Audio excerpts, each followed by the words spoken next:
The OSCP can be incredibly confusing and complex when considering the 6 machines you have to pwn and keep track of. This simple template will ensure that you keep track of every flag, username, password, open port, and any other information you need to know to pass your exam.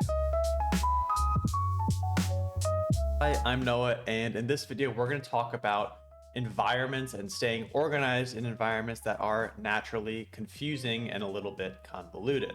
This video is going to be broken down into 3 main parts. We're going to first talk about input. What information are we already given from the exam, or what information can we easily obtain? Second, we're going to talk about filtering. From that information that we just obtained, what do we actually care about? And lastly, we're going to talk about outputting.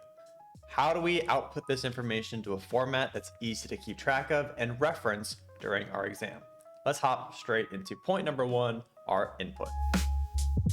So obviously first we're going to talk about input. What information are we given and how do we process that? And we are given information in 2 main ways. That's going to be the rules of engagement and just basic enumeration. So starting with rules of engagement, for any challenge lab, any real client engagement, and any exam you may do, you're going to get a rules of engagement document. And this is going to list out, of course, it depends on the exam, but for the OSCP and for its practice labs, you're going to get an IP address. Sometimes you're going to get the host name of that, but even if you don't get the host name, you can discover it easily via enumeration.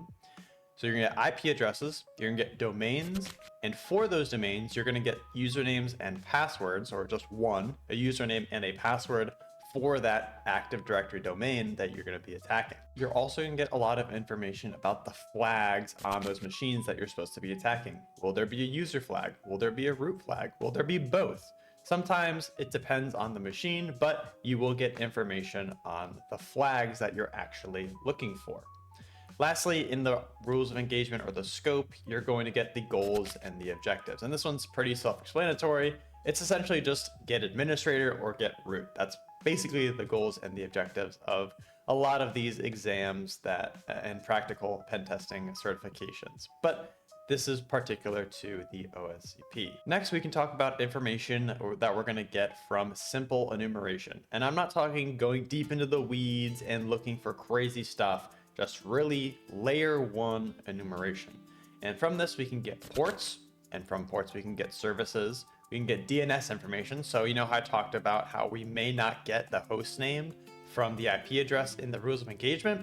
Well, through DNS information, we can now get that host name and make that correlation a little bit easier.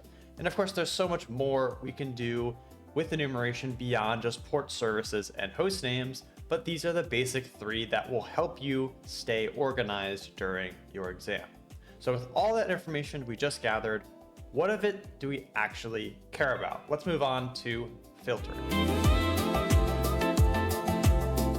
So the filtering process really depends on your workflow.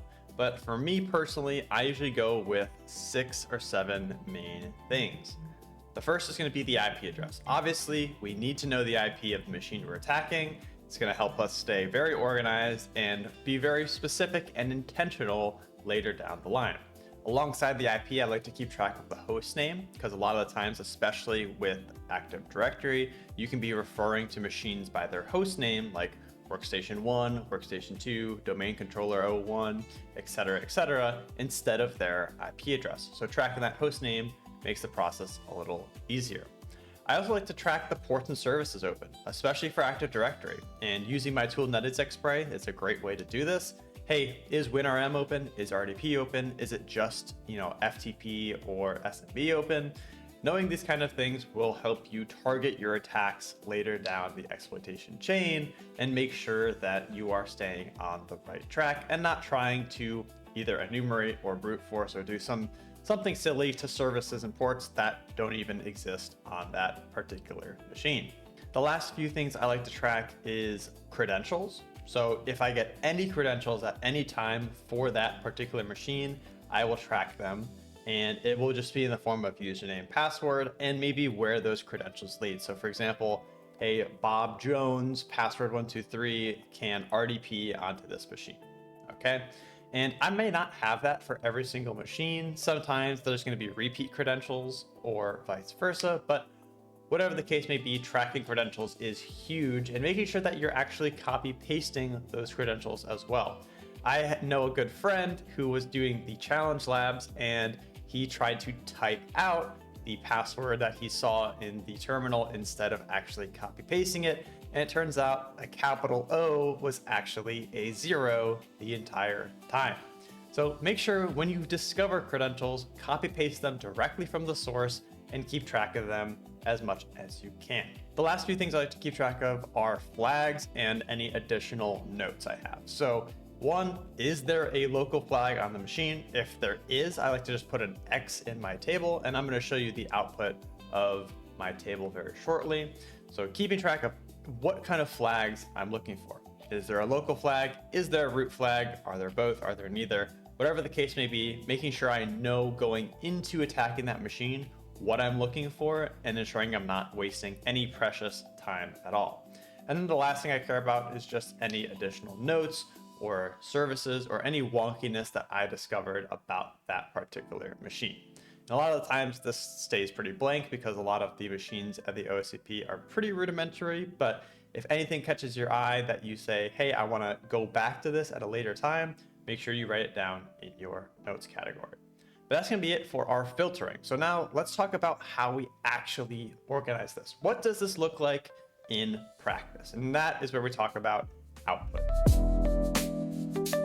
Alrighty, it's time to talk about output. What does this actually look like? And of course, if you know me at all, you know that I love to use Notion. So this is a Notion table that I use to organize all of these notes. And as you can see, it follows the exact same format that we just talked about.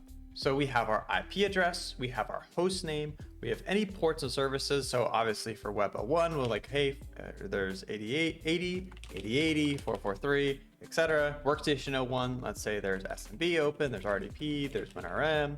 For DC01, let's just say there's, WinRM, there's obviously DNS, there's LDAP, there's all the generic 80 ports that are open, right? And then we could talk about access, what credentials we have. And I mentioned, hey, for Active Directory, you're going to get a set of credentials. And we see here, hey, we have B Fiddlesticks, and he has credentials on Web 01. I also talk about the local and the root flag, right? Is there a local flag? Hey, there is on these two machines, but there's no root flag for these. But on the domain controller, there is a root flag. And then any notes, blah, blah, that you want to put here. But that's the basic format. And I'm going to leave this table as a template in the description if you want to copy this, or you can just do it yourself. But this is the basic idea. And the way I actually formatted it for my exam is I'd have the AD section up here. So I did the Active Directory section first. I was a little more confident in AD at the time. So I did Active Directory first. So the first three entries here are Active Directory. You see external IP here, internal IP here. And then down here, I have a little line break, and the line break represents the difference between the Active Directory section and the standalone machines. These are all 192. These are all standalone machines. So same format for both Active Directory and standalone machines. The only difference is you're probably not going to have access right off the rip. Like you may have to find, I have Bingo's SSH key, and I have access to SSH01. And obviously this is gonna be running port 22. This is 2021 files, probably some other thing. Maybe SMP is open as well. But this is the main idea, and hopefully this makes sense, because it's really, really simple, but it can really scale in complexity. I'm gonna pop a screenshot up on the screen right now, and this is from one of the challenge labs in the OSCP. And as you can see, when there's 14, 20, 25 machines, having a table like this is really, really important, because it's still gonna feel crazy. It's still gonna feel overwhelming at times, but having a table, having somewhere to store all of your ideas, having somewhere to store all of your notes and your progress thus far is super, super important. But that is going to be it for me. Hopefully this framework adds a little more structure to your workflow and it helps you tackle those challenge labs and the OSCP even more effectively. And out of curiosity, if you were to modify this framework, this table, what would you add? Would you add a column, take away a column? I'm always curious to hear about other people's workflows and how they go through the OSCP machines. So leave that down in the comments below. But that's going to be it for me. Thank you so much for watching, and I will see you next week.